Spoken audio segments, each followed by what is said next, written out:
नमस्कार, media today TV में आपका स्वागत है। अमेरिका की सैन डिएगो की एक मस्जिद में पहुंचकर दो लोगों ने सिर्फ इसलिए अंधाधुंध गोली चला दी क्योंकि यह शहर की सबसे बड़ी मस्जिद है और यहां पर मुस्लिम और गैर मुस्लिम दोनों को इस्लाम की शिक्षाएं बताई और पढ़ाई जाती हैं। इस गोलीबारी में 3 लोग मारे गए। घटना के बाद हमलावरों ने खुद को भी गोली मार ली। मस्जिद के इमाम के मुताबिक आमतौर पर इस मस्जिद में गैर मुस्लिम इस्लाम को जानने के लिए आते रहते हैं।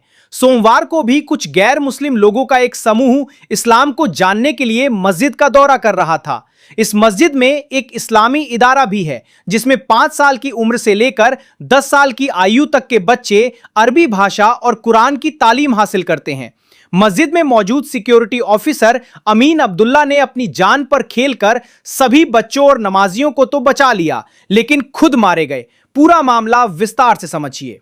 अमेरिका के राज्य कैलिफोर्निया के शहर सैन डिएगो में मौजूद मस्जिद में उस वक्त अफरा तफरी मच गई जब 2 हथियारबंद युवकों ने इबादतगाह में घुसकर फायरिंग शुरू कर दी।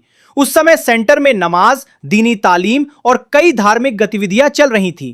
महिलाओं, बच्चों, छात्रों और नमाजियों की बड़ी संख्या मौजूद थी कि अचानक चीख पुकार और भगदड़ का माहौल बन गया।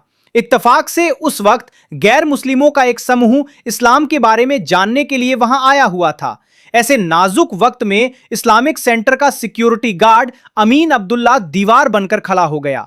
जैसे ही हमलावर अंदर दाखिल होने की कोशिश करने लगा, अमीन अब्दुल्ला ने असाधारण हिम्मत और सूझबूझ का परिचय देते हुए उसे मुख्य हॉल तक पहुंचने से रोक दिया।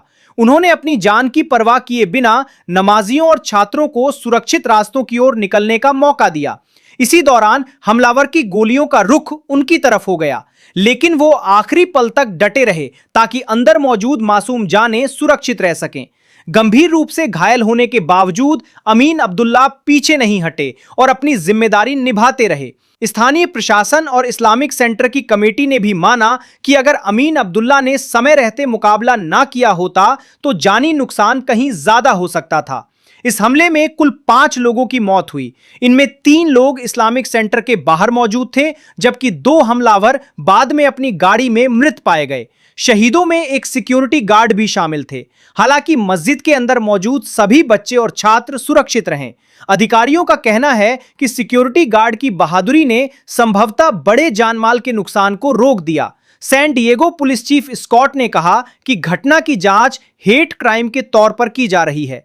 अमेरिका के राष्ट्रपति डोनाल्ड ट्रंप ने सैन डिएगो इस्लामिक सेंटर में हुई गोलीबारी को बहुत ही भयानक बताया। उन्होंने कहा, मुझे शुरुआती जानकारी दी गई है, लेकिन हम इसे गंभीरता से दोबारा देखेंगे।